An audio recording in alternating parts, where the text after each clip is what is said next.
હોળી ધૂળેટી પર્વે માદરે વતન પાછા ફરતા આદિવાસીઓ માટે નર્મદા જિલ્લાના રાજપીપળા તાલુકા એસટી ડેપો દ્વારા વધારાની એસટી બસની ટ્રીપોનું ખાસ સંચાલન કરાયું છે, જેમાં સુરત, વડોદરા, દાહોદ, અંકલેશ્વર તરફ 6 જેટલી વધારાની એસટી બસની ટ્રીપો દોડાવાઈ છે. હાલ હોળી પર્વે રાજપીપળા એસટી ડેપો પર મુસાફરોનો ભારે ઘસારો જોવા મળી રહ્યો છે. હોળી ધૂળેટી એ આદિવાસીઓનો મુખ્ય તહેવાર ગણાય છે. ખાસ કરીને હોળી એ આદિવાસીઓનો મુખ્ય તહેવાર ગણાતો હોવાથી હોળી મનાવવા, મજૂરી કરવા માટે પરપ્રાંતમાંથી માદરે વતન જવા આવવા માટે આદિવાસીઓ ગઈકાલથી બસની મુસાફરી કરી રહ્યા છે. તેથી જેના અનુસંધાને રાજપીપળા એસટી ડેપો દ્વારા ખાસ કરીને દક્ષિણ ગુજરાત વિસ્તારમાં 5 થી 6 જેટલી વધારાની બસો દોડાવવામાં આવી રહી છે.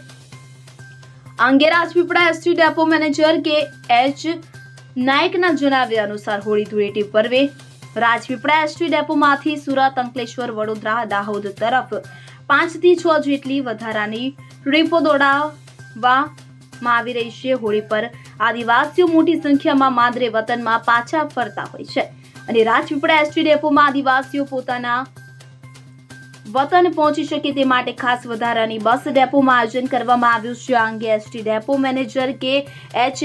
નાયકના જણાવ્યા અનુસાર રાજપીપળા એસટી ડેપો દ્વારા પણ દાહોદ, સુરત, અંકલેશ્વર, વડોદરા તરફ જવા માટે વધારાની 6 જેટલી ટ્રીપોનું સંચાલન કરવામાં આવ્યું છે. ઉપરાંત સંજીલી, લુણાવાડા, ફતેપુરા, વડોદરા તરફ પણ ગઈકાલથી વધારાની 6 ટ્રીપો દોડાવવામાં આવી રહી છે. આજે પણ સુરત, વડોદરા, દાહોદ તરફ વધારાની 5 ટ્રીપો દોડાવાઈ રહી છે.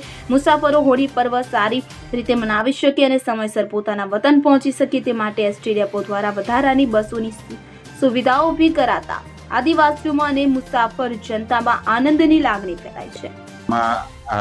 આવનાર હોળી ધૂળેટીના તહેવાર નિમિત્તે લોકો પોતાના માદરે વતને જતા હોય તો તે અનુસંધાનમાં એસટી નિગમ દ્વારા અલગ અલગ ડેપોથી એક્સ્ટ્રા સંચાલન કરવામાં આવે છે. જેના અનુસંધાને રાજપીપળા ડેપો દ્વારા પણ દાહોદ તરફ, સુરત તરફ, અંકલેશ્વર તરફનું એક્સ્ટ્રા સંચાલન વધારાની ટ્રીપોનું આયોજન કરવામાં આવ્યું છે. રાજપીપળા ડેપો દ્વારા નિયમિત તેની દાહોદ, સંતરામપુર, સંજેલી, લુણાવાડા, ફતેપુરા, વડોદરા અને અંકલેશ્વર તરફ બસો સંચાલન કરવામાં તો આવે છે, પણ તે સિવાય તારીખ 11 રોજ 6 ટ્રીપો વધારાની એક્સ્ટ્રા ઓપરેટ કરવામાં આવી હતી. તે મુજબ આજનું પણ આયોજન છે અને આજે પણ સુરત તરફ 5 એક્સ્ટ્રા ટ્રીપો સંચાલન કરવાની છે. વડોદરા તરફ અને એક દાહોદ તરફ એક્સ્ટ્રા સંચાલન કરેલું છે. તે ઉપરાંત જે પ્રમાણે મુસાફરો મળવા પામશે તે પ્રમાણે એક્સ્ટ્રા સંચાલન માટેનું આયોજન માટે તૈયારી કરેલી છે. કે.એચ. નાયક, રાજપીપળા ડેપો મેનેજર. જ્યોતિ જગતાપ સાથે CN24 ન્યૂઝ, રાજપીપળા. હવે જુઓ દેશ દુનિયાની તમામ ખબરો તમારી આંગળીના ટેરવે. ઉઠાવો મોબાઈલ અને Google Play Store પરથી ડાઉનલોડ કરો અમારી CN24 ન્યૂઝ મોબાઈલ એપ.